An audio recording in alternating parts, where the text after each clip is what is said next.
and welcome to the Improvisers Podcast. I'm Neil Thomas, and this is my co-host, Kevin Janes. Thank you, Neil. On the Improvisers Podcast, we chat with performers about their histories, their practices, their conceptualizations, and their aspirations. Who do we have on today, Neil? Today, we had an incredible, wide-ranging, inspiring conversation with dancer, choreographer, artist, Joe Lloyd. We hope you enjoy this as much as we did. Let's go. Welcome, Joe. Welcome to the Improvisers Podcast. Neil and I have been really looking forward to the opportunity today to chat. So we're so happy to have you here with us and excited to be sort of able to delve into your reflections. Thank you, Kevin, and thank you, Neil. It's great to be chatting to you. Right. Maybe we could start with your first remembered performance moment. Ooh. Oh, look, I think that goes back to maybe around the time that I was 8. You know, if we want to go back to the first, I'd make up dances and perform them in the home just with family. And I think in some ways I probably became a little bit annoying, and I, rope other friends into it, and my sister, of course, and we, make dances to my brother's vinyls, like he had prog rock, like he had Yes. And, I grew up as the youngest of 4, and my brother 15 years older, my sister 10 years older, my sister 3 years older. So I really had lots of influences in terms of film and music. So yeah, I'd make up dances and to my dad's music, like he had vinyls of Moog, a lot of electronic early synthesizer music. And so I'd make up dances to all sorts of music, which seemed very normal. I was surrounded by that music, but now I look back and think, it was quite extraordinary, some of the influences. So they were the first dances, I guess, less publicly. And when I was about 8 at the National Theatre, I was a moonbeam and I did a solo. I just actually had an accident and broke my collarbone. So it wasn't, really the done thing, but I wanted to perform. So I performed my solo on the National Theatre stage as a moonbeam with my bandage over my collar. And I just loved it. And then from then on, it kept going. I just kept doing it, and I seem to keep doing it. Joe, is there anything further you would like to say about that 8-year-old breaking their collarbone up to now? Anything that you'd like to sort of map out regarding your history? Well, it's interesting because I just thought, what's the connection to this conversation? And, we're here to talk about improvisation primarily. And I guess I do have an early memory of improvisation, which my teacher, my ballet teacher, would offer every now and then at the end of class, if we had time. She'd offer a scenario, and I remember distinctly she one day offered this scenario of a fairy with a broken wing, and then you had to use the thread of the cobweb to sew back the broken wing. And it just, it's in my memory still. It sounds very romantic, but I just adored the imagery and I adored the scenario that I had to dance out. And I guess it was mime in a way, but it wasn't, because it was embedded in, the class that was classical ballet training. But I think her name was Marilyn Byrne, and she passed away when she was 50 something, but she was a big influence on a lot of people, very passionate and often quite firm as a teacher. But I got along well with her and had a really positive experience of imagery. She would teach ballet with imagery. And I think early on, now I recognize that ideokinesis became interesting to me, and imagery, and actually the way that I create work and teach dance currently is connected to that. Could I ask you to explain what ideokinesis is? Yeah, so I guess the word can be broken down to ideo, idea, kinesis, movement. And I came across the term when I was at VCA in, I think, look, between second and third year, around then. And in third year, you had to do an independent study.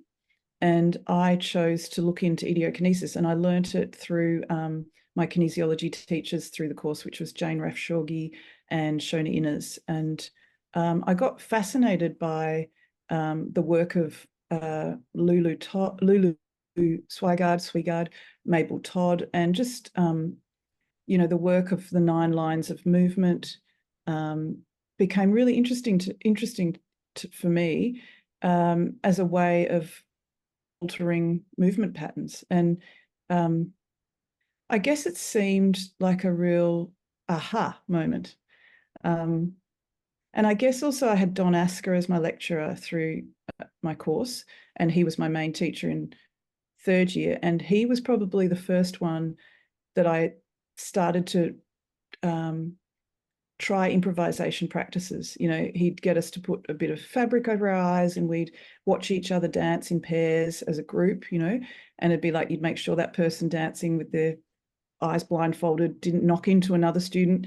So early on, these little things that he'd give us were when I did also think, okay, what's this? What's this? And then another student made a work, Gerard van Dyke made a work where he was employing a lot of these more free-form, structured, improvised works. And there was a few of us that were relishing in that. And that was my early kind of, you know, door opening into this other way of working with structure, when I'd done primarily, you know, ballet and contemporary and, you know, all sorts of dance styles. But this was the time to go, okay. And I guess before that, getting into modern dance was a step, and there was probably improvisation at the base of that with the teacher I first did dance with, which was contemporary dance with, which they called modern dance, which was Arthur Turnbull, who encouraged me to join my sister's class because I was sitting around waiting to be picked up by our mum. So he said, why don't you join in? And I was younger, but I remember, yeah, the classic thing of taking off the tights off my foot, the ballet tights, and having bare feet and going from turn out to turn in. So early on, these little windows were opened by certain people. Yeah. And so I guess the question of the word idiokinesis comes back to, yeah, this implementation of an image or an idea and how it affects the movement. Joe, I'm thinking 2 things as you're at this point. One is I'm so interested in, and I guess it's what you're hinting at now, of how movement and performance is generated for either each of us, or for, in your case, often particularly working with a group. And then the context in which it's generated, the relationship to witnesses and to audience. And you seem to play a lot with these prospects. Could you sort of dive in there and swim in that domain a bit? Yeah, I think around 2015, or just the years before that, I became really fascinated with abandoning the work that I'd been doing, which was more structured and set. And I found that I was not really enjoying it. I was getting nervous, and there was this sort of burden of having to do the steps that I'd planned and do the choreography and be right. And, you know, the music goes, the lights are on, go. And I wanted to sort of throw away the usage of camera. I was using the camera to relearn movement that I'd improvised. And I chose to make some solo material, and I just was seeing what it was. I was making it happen. I was letting it happen, and I identified what was going on. And then I thought, I want to share this with 2 other dancers that I knew understood what I was trying to move away from and moving towards. And that was Rebecca Jensen and Sian Law. And I started making Confusion for 3. And that was a real moment where I thought, my actual video camera stopped working, and I wasn't so interested in writing notes in my notebook. I just wanted to break things up. And I think I just had my 2 children around that time. So there'd been a lot of shifting in my body, in my life, and it had been quite demanding, like just trying to shuffle everything. So I think this confusion in my body was quite interesting. And I shared it with Beck Jensen and Sean Law in two different ways. And one was to give them verbal cues, so parameters to use. And then the other one, I showed just the little small bit of video that I managed to do on my phone. And both of them managed to do the dance pretty much straight away. And from then on, I got really on to this idea of creating what started in the movement. The movement looked confused. And even when I sent it to the composer I was working with at the time, Dwayne Morrison, who I've worked with a lot, he said, it looks like you're falling down a well. And I wrote in my book, it's confusion, but that's not the only thing. And so I thought, how do we maintain confusion as a work and as a performance? And what happens if we try to maintain that over time, over working with it until we perform it? And I guess I got very interested in it, and it used to kind of terrify me when we'd start the performance because, and as I said to somebody one time when they said, why are you terrified? I said, well, because I don't know what's going to happen. But we would know what we were embarking on. Like, we knew it was quite strict. And I think that was a real key moment to shifting how I worked. And I got on this quest. It was exciting to kind of work out how to make a work that could function with these parameters. And I mean, listening to myself speak, it's sort of like, yeah, it's structured improvisation, Joe. We all know that. But I think the piece had intricacies that made it quite volatile, and this terrifying aspect sort of was Moorish. And the other dancers were responding in a way that was still perplexing to me. And that was when I started to think, well, this is something. And I still think the piece is and was something. And since then, I then carried on thinking, okay, more of this. But I don't think anything functioned the way that one did.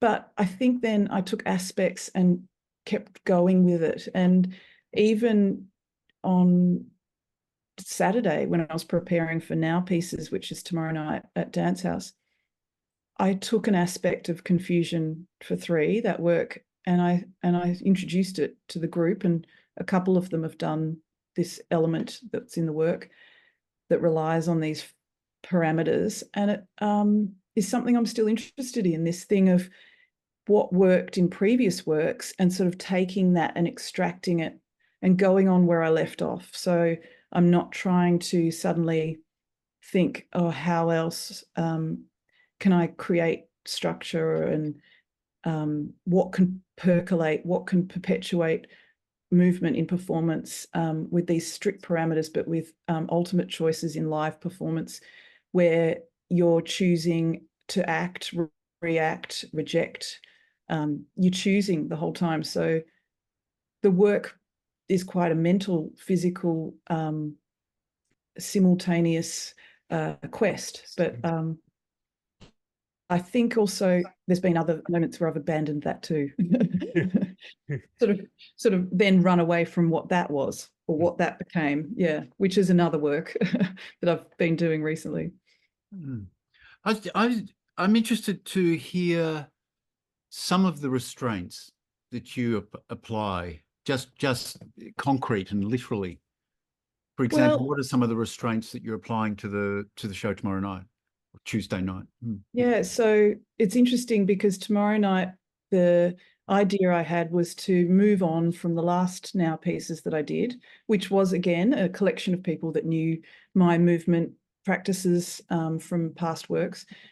So I feel like then I can get somewhere. I can, still have some traction, because each work I feel like I want to just move forward. And it's tricky, as an independent, you just you get a little opportunity and you want to progress. So for tomorrow night, I really wanted this idea of act as if. I've been interested in that idea of act as if, and I've been interested in imitation in my work, and only recently really been able to identify how I've focused and researched certain people over time, and that's had an element of improvisation in it, but it's this idea of imitation as an ultimate reveal or as a camouflage. So these things of representation in my work and referential aspects of my work keep carrying on, and I'm not done with it. So with this group, I was interested in imitation of self and this idea of imitation of the work that we'll do tomorrow night, and the premise that it's a fictional premise that this work exists and we're performing the work. We've performed a lot and we worked a lot to create this work. So one of the dancers, Tom Woodman, sort of was questioning this idea of impersonating or imitating self. And in some ways it's imitating the self that's in this fictional work that we'll do. So it's not just them imitating themselves, it's imitating what was asked of them in the work of Joe, and I'm calling it the blue piece, because it's now pieces and we're all going to be wearing blue, but it's also based on, other, Joni Mitchell's album called Blue and things like that, people referring to blue. So I just thought, some of the parameters the firm one is act as if, the other ones are simple. They're either spatial and they require, a physical act, or there's some that there's one called the making of, which is the one that I extracted from Confusion for Three, which we used to do sort of in the middle of the work. And in the making of, we make the material as a group in a performance mode. So it's like we're dancing out as we're making it, and it's this simultaneous process of performing the making, but also it's spontaneous. So, but we're all tuned into every contribution of each other. And, the drive is to have a moment which is a staged performance. So, sometimes it falls apart, but it's an attention moment, so we've got to attend to each other. We've got to do almost what I refer to as a barter, so it's sort of what is getting offered by others is the information and is the material. So again, there's some imitation in there because it's like what you see, you do. Almost, it's not like copying, but it's almost like respecting the movement that's offered by another dancer nearby, another body, and then as you're imitating or embodying them, you're getting closer to what they're experiencing, and then someone else might be doing the same with you. So there's some things that are, as with a lot of what people refer to as scores or parameters or improvisation practice, there's a lot of simplicity, but in that it's often spatial and it's often space and time. It's like this will occur in this space in the room and this will be for this long, or this will play with time in this way, because the making of shuffles time around. It's like shuffling cards. It's kind of confused because it was in the mode of Confusion for Three. So the premise there was to do something that was always maintaining a state of confusion. So I kind of think that those are the parameters that often come up. I don't mind being confused. And it's not like, oh, nonsense, I'm in a blur. It's actually like you're relishing in something that's unsolvable, but then while you're doing it, it's already producing the dance. And so in ways it is solvable or it is productive. Joe, it feels like it's setting up I'll say an interesting tension between, I guess, attention, intention, and sort of circumstantial emergence within the context that things are happening for that hour or so. And I love that sense that those factors, that there's a number of factors at play there, things that are set up intentionally and things that have flown on from previous works that you're carrying forward. And all of that in some way is sort of scaffolding and holding the time and space for things to emerge within that duration and moment by moment. I guess it's so easy to use the word scores and to actually simplify it like that, but it is a particular way of going about performing and incorporating those elements of chance and improvisatory skills. in your work? And I guess maybe it's back to desire and, often I talk about making your Disneyland or making your ultimate kind of work. Like what do you really want? Maybe what do I want to make? What do I want to see? What do I want to perform? So this idea of desire, or sort of some could say self-interest. And I think that's at play in the group. I want all of them in the room to be really engaged and chewing on it. Like I want them to be entertained with something. I want them to be working, and because I relish in that. And so I want to sort of offer that to them. I don't like the idea of directing something to the nth degree, because I feel like it might trap possibilities for those that are involved. And, I sometimes think I couldn't possibly make that if I tried, like if I try to make a work completely concrete and set, I've stopped it in some ways. And I think what's come from these circumstances, like you used the word, I think is more interesting to me, because it's sort of handing it over to the work. Like the work will then steer the work, the piece will tell you what it needs to be. And that's kind of scary, but something else at play that I really love in that. And even last night, my students did a performance that we'd worked on over the last few weeks. And I said, do something, surprise me. And in the performance, they certainly did. There was this, I'll just tell you simply, there was this trigger, like, how that you can cue things with a 5, 6, 7, 8 or a lighting state or a bit of sound. Instead of those tropes, I wanted to find other triggers. So, someone might cough and that's the cue to go into something.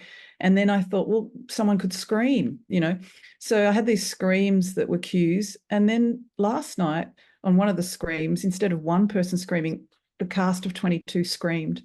And I just started laughing in the audience, because I was so pleased that they'd taken the reins, and I couldn't have thought of that idea. I couldn't have thought of that working for the work, but they were the ones performing it, and they came to their last performance, and so in some ways giving over responsibility, which was also another parameter in Confusion for Three, which was abandon responsibility.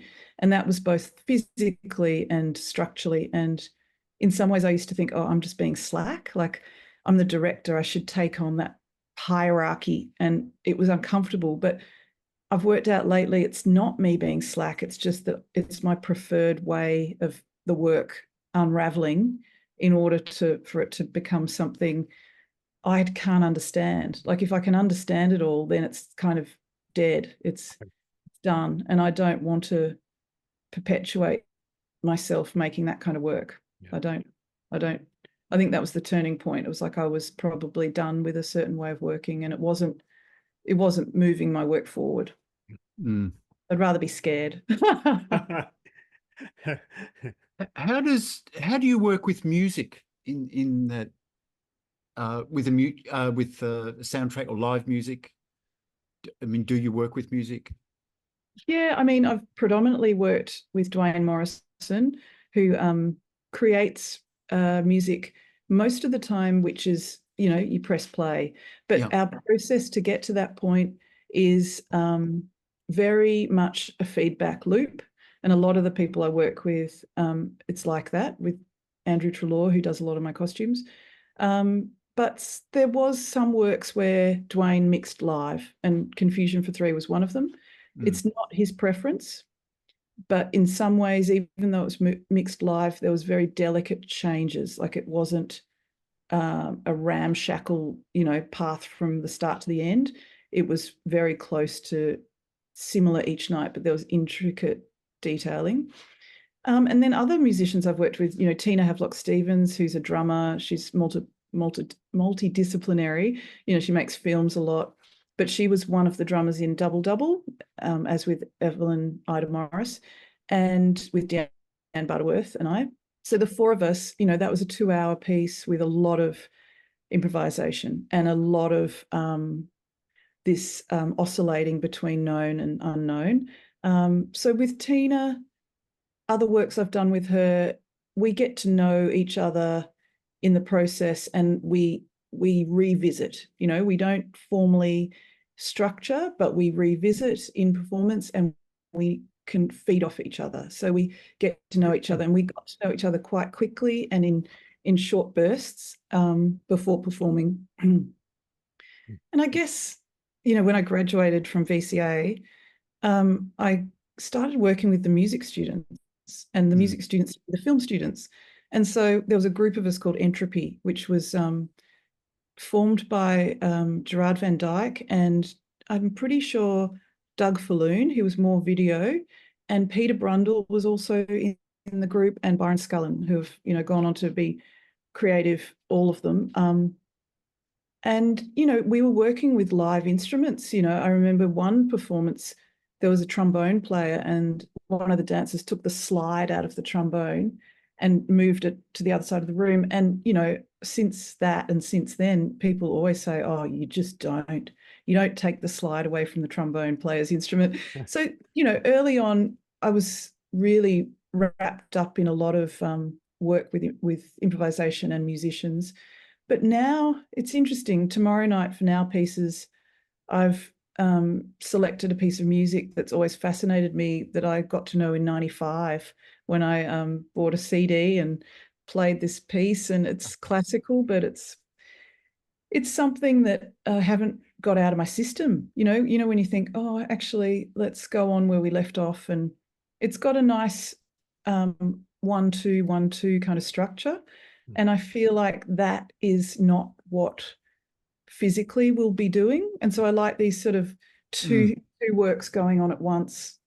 Yeah. So, but it's fascinating, actually. The question makes me realize that Dwayne Morrison, who I've worked with the most, like 22 years probably working with him, we don't get to the end presentation moment and improvise so much.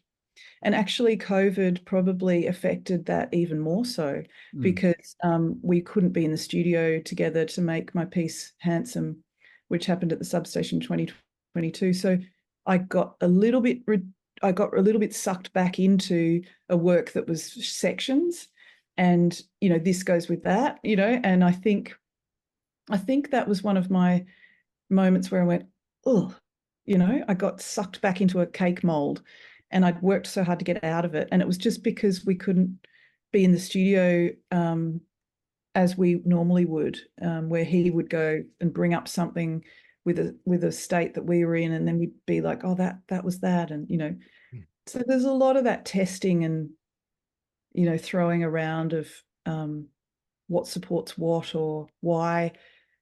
I think Dwayne also is dramaturgically very, very helpful.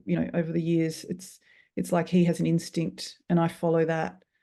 Similar with Andrew Treloar with costuming, it's like I've learnt that, they bring their expertise and it's not my field. So I really trust them. And when I haven't, and I've sort of gone, maybe I've learnt, no, they knew. So I love that. And at the time I'm like, why? And then I think in the long run, I go, oh, they knew. Joe, I want to ask you a question about duration. You mentioned 2-hour piece before. Now pieces, maybe there's a 50-minute or an hour piece. What is there about duration? And I want to sort of tie it up with something you wrote about non-thinking dance, and some sort of interest around thinking dance, non-thinking dance, durational work. Could you talk a bit about, that's a fairly open and multifaceted question, but what's your response? No, it's helpful because I'm glad you've brought up the non-thinking, because that's been a more recent sort of quest, which I'm not sort of done with yet.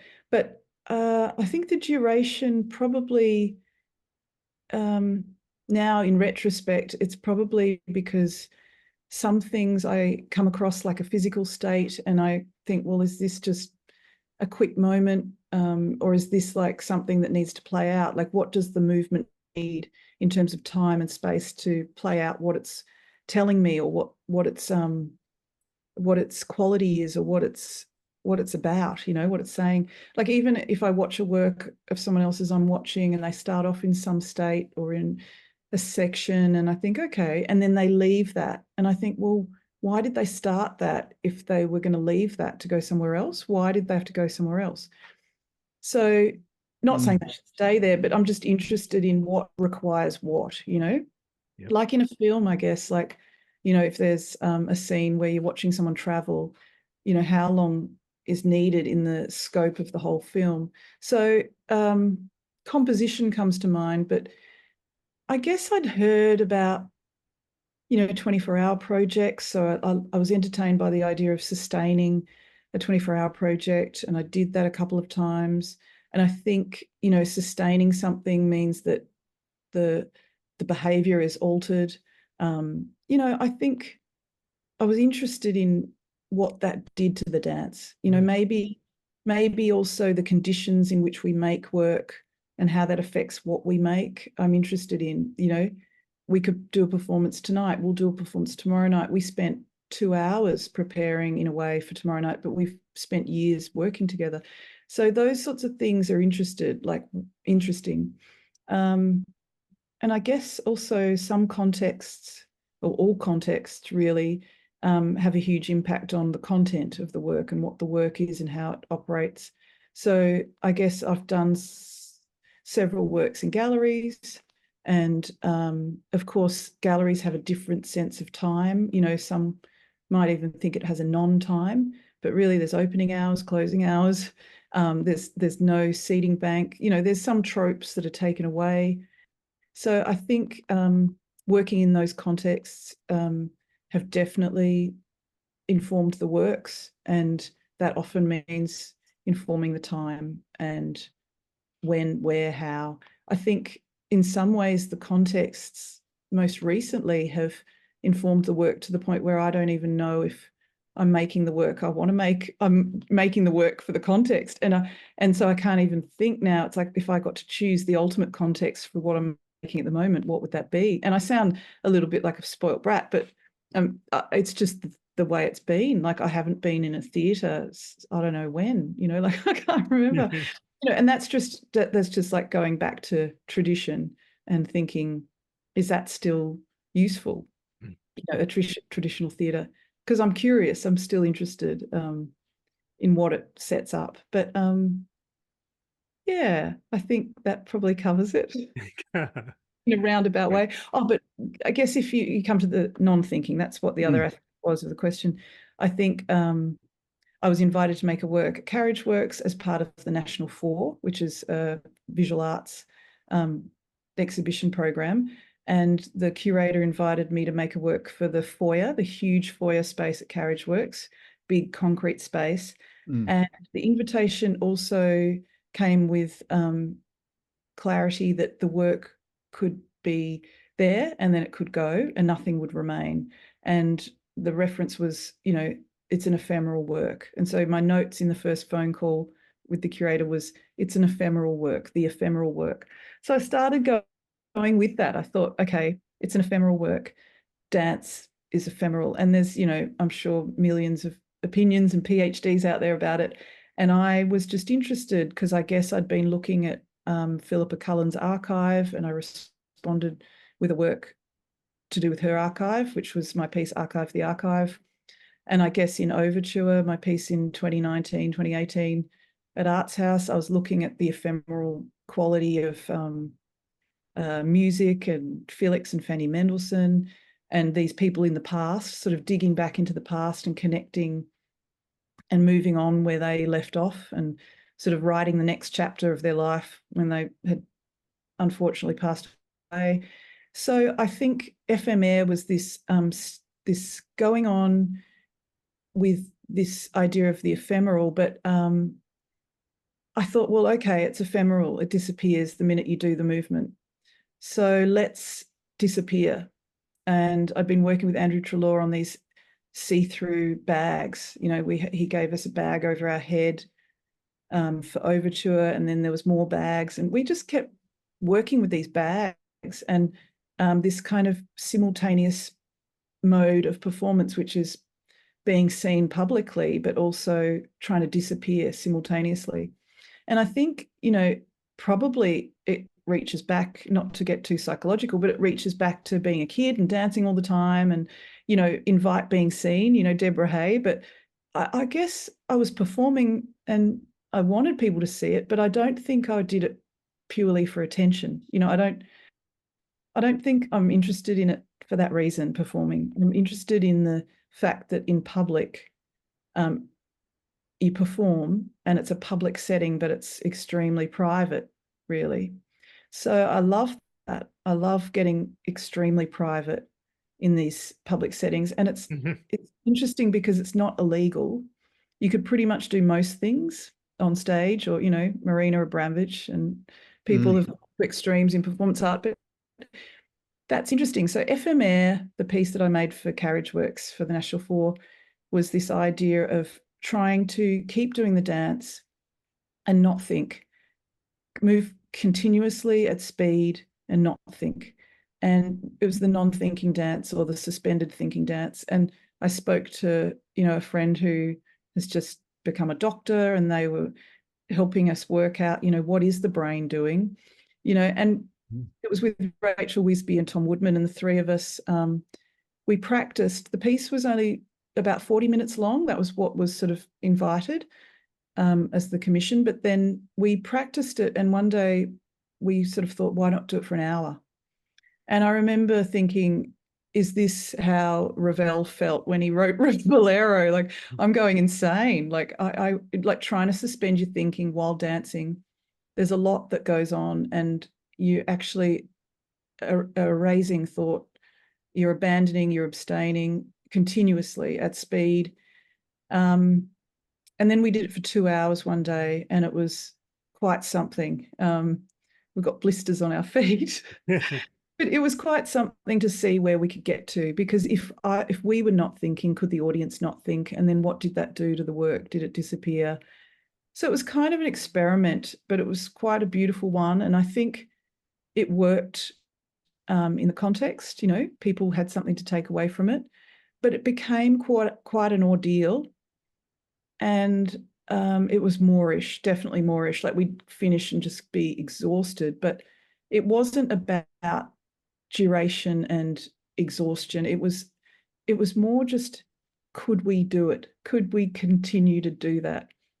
And it produces some magical movement. Like, I think in the end, I love new pathways, new movement, unpredictable rhythms.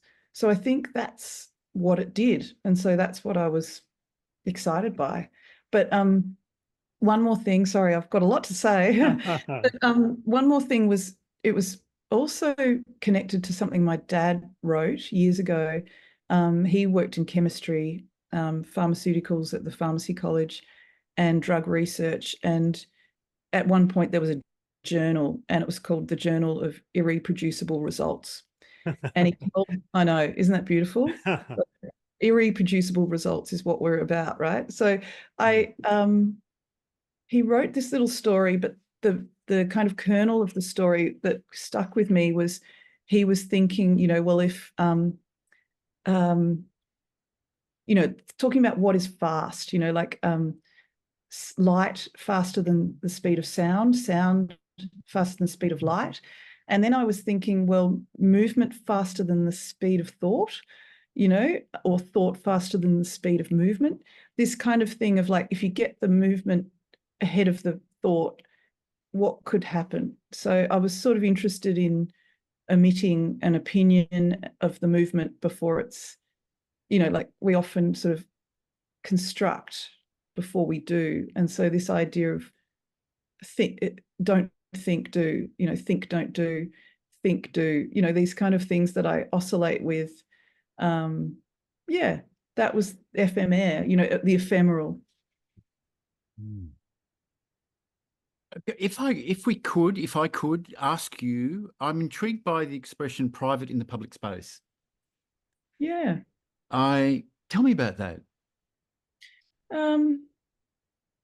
I guess dance, it has those traditions of, like, the body doesn't dance, you know, that old kernel. But I think it's kind of interesting. Sorry, the body doesn't lie.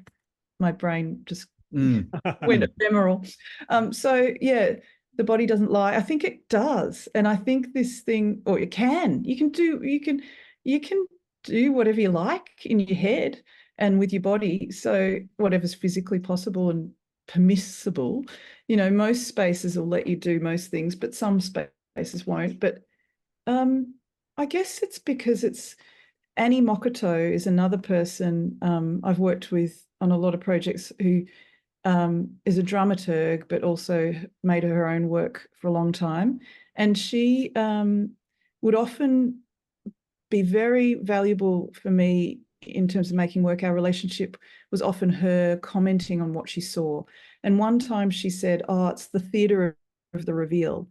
You know, you like the theatre of the reveal. And I loved this idea because straight away I thought, that's it. So maybe the public and the private is this ultimate reveal, you know, and even the quest to act as if, or this interest I have in imitation or doing the dance on behalf of another from the past who might have passed away. You know, it's this thing of like, what does that reveal of the self, or like, what is that about? Representation or self-representation, your choice of what you reveal, you know. So maybe the public setting encourages me to offer something of self. And I think it's probably back to the environment I grew up in. You know, I think I kind of got a well understood, like, I think the context I grew up in just gave me information about all sorts of behaviour. You know, I was in a very active family home, you know, like with so much going on around me, and I was the youngest, and I watched a lot, and a lot of things were out in the open, and it wasn't a restrictive family life. And it was amazing because I didn't really know that, you know, until I grew up and went, oh, my family was more like this. So it was really kind of healthy in a lot of ways, that everything was pretty out in the open. And I think with that comes, you know, question marks around, you know, where does shame come from, or what is appropriate in public, or, you know, those sorts of things. So I think there's something liberating about public settings and private behavior. And you know, you can go to kind of like a cliche of what that might be, nudity or something, but it's not just, it's in a more delicate way as well. Like it's, you know, I see it in the work of Shelley Lassiter. You know, a gesture is as private, a gesture is loaded, a gesture, you know, the ultimate gesture, you know, all dance could be gesture. I sort of feel like they're scary gestures, but even that they're in those moments, I think there's something that's shared with the audience, and then the audience can see the performer and see self in the performer. It's a bit like a hyphen or a conduit, you know. It's, we're there almost for them. Yeah, I think in theatre there's the term the surrogate, you know, the surrogate in theatre, or like even in Greek tragedies, it's like the chorus is some sort of hyphen between the audience understanding the tragedy. And I've been interested in that too, just that sort of link between audience and performer and information, and creating meaning from performance. And, you know, creating meaning from dance is, you know, pretty cryptic, isn't it? Or it can be. Jo, I'm aware of time now. I'm trying to find a delicate way of sort of saying we need to end soon. And you know, we're just starting to move into that place of well, I guess we've been talking about it all the way through, relationship with witnesses and audience and context, but we really can't go much further, so I'm going to actually bring us back together. Ah, And Joe, why did it have to come to an end?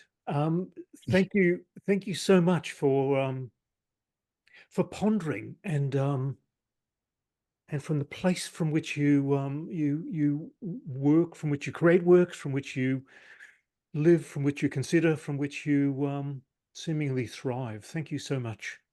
Thank you. Thanks for the lovely conversation. I think in some ways it feels a bit hurdy-gurdy, like it wasn't very much, you know, this is the question, this is the answer. But that's sort of how the dance feels, you know. we love to work in confusion. There you go. Thanks, Joe. Joe. Inspiring. Thank you so much.